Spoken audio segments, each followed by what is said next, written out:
अरोरा और आज मैं आपको पढ़ाने जा रही हूँ क्लास 12 की बायोलॉजी का chapter number 2 that is sexual reproduction in flowering plants. So students, previous lecture में मैंने आपको इस चैप्टर का इंट्रोडक्शन दिया था, ठीक है, और पार्ट्स ऑफ फ्लावर्स के बारे में बताया था एंड देन हमने डिस्कस किया था टाइप्स ऑफ फ्लावर्स, कौन कौन से थे, bisexual flowers and unisexual flowers, ठीक है ना। और लास्ट में मैंने आपको एक टर्म के बारे में बताया था जो कि थी गैमेटोफाइट, ठीक है। तो गैमेटोफाइट क्या होता है? गैमेटोफाइट एक वो स्ट्रक्चर होता है या वो एक प्लेस जिसके अंदर हमारा गैमीट प्रेजेंट होता है, उसको बोला जाता है गैमेटोफाइट, ठीक है। अब मेल गैमेट इसके अंदर होगा, मेल गैमेटोफाइट के अंदर। तो मेल गैमेटोफाइट था पोलन ग्रेन, ठीक है। मेल गैमेटोफाइट होता है पोलन ग्रेन और फीमेल गैमेटोफाइट होता है एम्ब्रियो सेक, ठीक है ना। इतना डिस्कशन हो गया था। देन मैंने आपको एनसीईआरटी में जो स्टेजेस दे रखी हैं फर्टिलाइजेशन की वो बताई थी। कौन कौन सी स्टेजेस थी वो? फर्स्ट थी प्री फर्टिलाइजेशन जिसमें कि गैमीट्स की फॉर्मेशन होगी।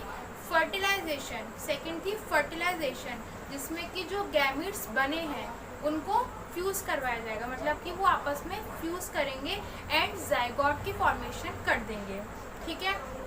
एंड थर्ड स्टेज थी पोस्ट फर्टिलाइजेशन स्टेज जिसमें जाइगोट डेवलप होगा, किसमें कन्वर्ट होता है, एम्ब्रियो में, और एंडोस्पर्म की फॉर्मेशन हम देखेंगे उसमें, और सीड की फॉर्मेशन देखेंगे। वो आपका लास्ट टॉपिक है, ठीक है। तो सबसे पहले दे रखा है आपके एनसीईआरटी में प्री फर्टिलाइजेशन स्टेज।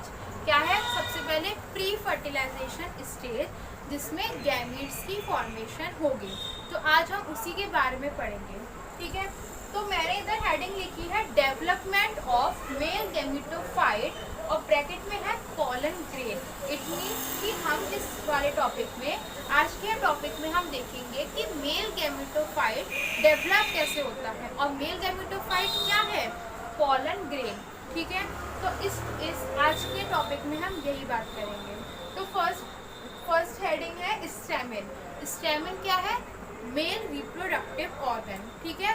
स्टैमेन है मेल रिप्रोडक्टिव ऑर्गन। अब स्टैमेन जो होता है दो पार्ट्स से मिलके बना होता है। Stamen consist of two parts. First होता है लॉन्ग सिलेंडर स्टॉक, एक होती है लॉन्ग सिलेंडर स्टॉक होती है जिसको हम बोलते हैं फिलामेंट, ठीक है। लॉन्ग सिलेंडर स्टॉक जिसको बोला जाता है फिलामेंट। और देन ऊपर होता है एक बाइलोब्ड स्ट्रक्चर, ठीक है। एक बाइलोब्ड स्ट्रक्चर होता है। बाइलोब्ड क्यों बोला गया है? क्योंकि इसमें दो लोब्स होते हैं।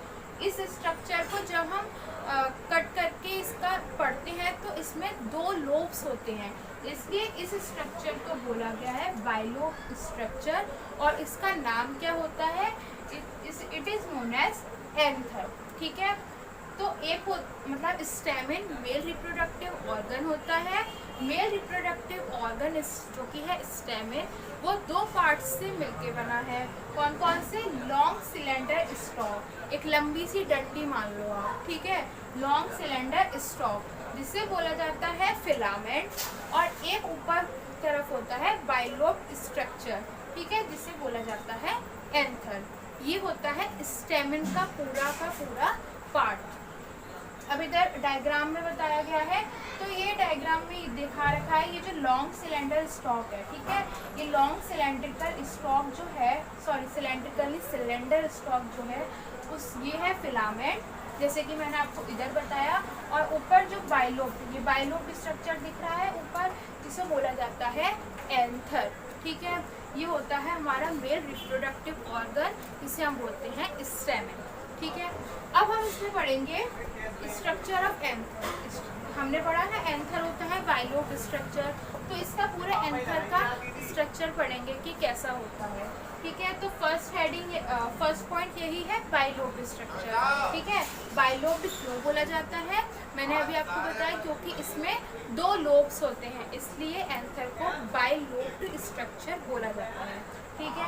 अब each lobe having two theca, हर एक लोब में दो थीका प्रेजेंट होते हैं। अब ये लोब, मैं बोल रही हूँ बार बार लोब, तो लोब कैसा होता है देखिए, ये मैंने एंथर का स्ट्रक्चर बनाया है, हमने ये होता है एंथर। अब हमने इस एंथर को कट कर लिया, ठीक है, कट करके हमारे पास आता है रिजल्टेंट ये स्ट्रक्चर, ये है एंथर का स्ट्रक्चर। जब हम एंथर का इनर स्ट्रक्चर, तो ये हो गया एक लोब, ठीक है, ये पूरा हो गया एक लोब, और ये हो गया दो लोब। कितने लोब हो गए? 2 लोब्स, जैसे मैंने आपको बताया बाइलोब स्ट्रक्चर, ठीक है, तो 2 लोब होते हैं। अब हर एक लोब के अंदर 2 थीका होते हैं, ठीक है, हर एक लोब के अंदर क्या होते हैं?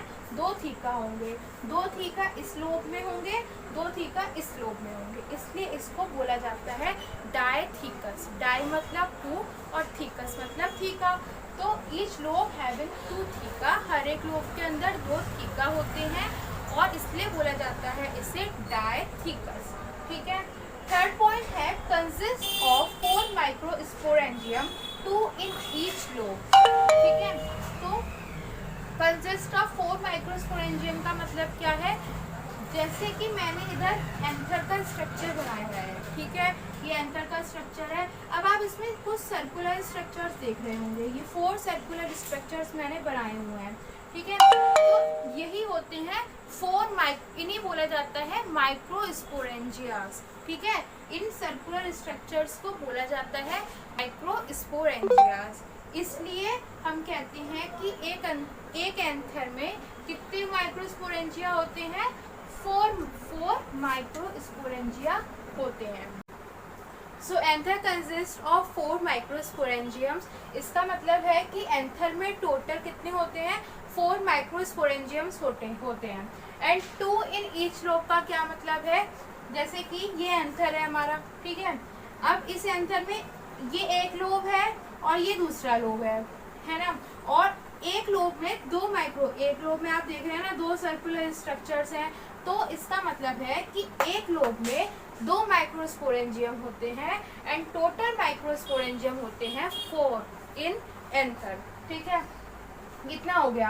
अब है difference between pollen sac and microsporangium. आपके एनसीईआरटी में एक टर्म दे रखी है pollen sac.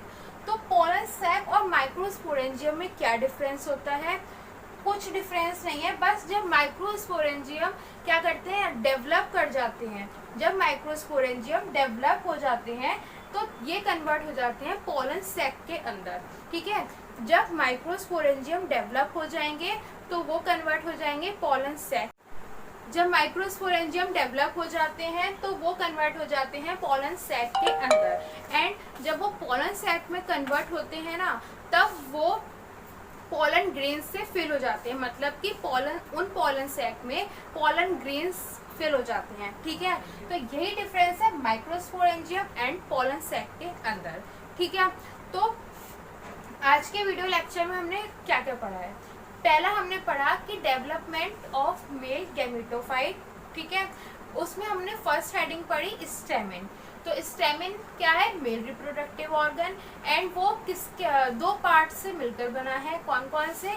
Long cylinder stock जो कि होती है filament, and second bilobe structure जो कि होता है एंथर, ठीक है। और देन पढ़ा हमने स्ट्रक्चर ऑफ एंथर जो कि बाइलोब स्ट्रक्चर होता है। एक लोब में 2 थीका, तो क्या आ जाता है? डाइथीकस। एंड लास्ट में कि 4 माइक्रोस्पोरेंजियम्स होते हैं उसके अंदर। एंड एट द लास्ट हमने ये पढ़ा कि पॉलन सैक एंड माइक्रोस्पोरेंजियम के बीच में क्या डिफरेंस होता है, ठीक है। तो आज हमने इतना सब कुछ पढ़ा है। अब एक बार लास्ट में आपको ये और बताऊंगी कि माइक्रोस्पोरेंजियम का क्या काम होता है। इसका काम सबसे ज़्यादा इम्पोर्टेंट वर्क है कि इन्हीं माइक्रोस्पोरेंजियम के अंदर पोलन ग्रेन्स की डेवलपमेंट होती है, ठीक है, जो कि हम अपने आने वाले वीडियो में पढ़ेंगे। सो अगर वीडियो पसंद आई हो तो please do like, share, and अगर आपने अभी तक चैनल को सब्सक्राइब नहीं किया है तो प्लीज़ सब्सक्राइब।